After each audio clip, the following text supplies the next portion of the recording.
Hello বন্ধুরা, আমি গঙ্গা। আমি খুব গরিব বাড়ির ছেলে।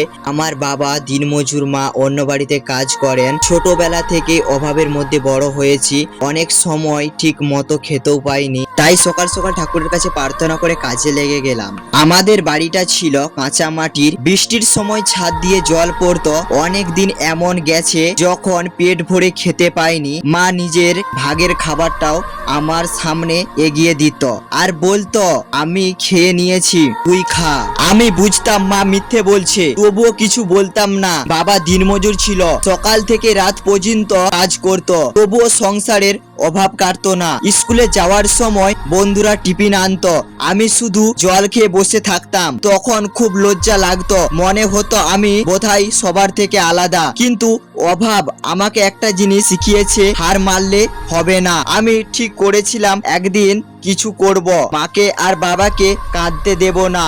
আজও আমি ধনী নয়, কিন্তু স্বপ্নটা আজও বেঁচে আছে। কারণ আমি জানি গরিব ঘরে জন্মানো লজ্জা নয়, স্বপ্ন ছেড়ে দেওয়াটাই লজ্জা। তাই আমি মানুষ যখন মোবাইলে ভিডিও বানায়, গল্প বলে, নিজের জীবনের কথা শেয়ার করে, তখন মনে হয় আমিও পারবো। তাই পুরনো একটা ফোন দিয়ে আমি আমার জীবনের গল্প, আমাদের গ্রামের বাস্তবতা আর আমাদের স্বপ্নের পথ চলা ভিডিওতে দেখাতে শুরু করেছি। হয়তো আজ আমি ছোট, কিন্তু একদিন বড় হব তোমাদের ভালোবাসা থাকলে। জানি না আমাদের গরিব মানুষদের জীবনযাপন আপনাদের কেমন লাগে। হয়তো আমরা সবার মতো ভালো পোশাক পরতে পারি না, সবার মতো আমাদের টাকা পয়সা নেই, কিন্তু হ্যাঁ, আমাদের মন অনেক ভালো। ছোটবেলা থেকে শিখেছি টাকা কম হলেও ভালোবাসা কম নয়। আর অনেক সময় মন ভেঙে যায়, কিন্তু আমি হাল ছাড়তে চাই না। আমি চাই আমার মা বাবার দুঃখ কষ্ট দূর করতে।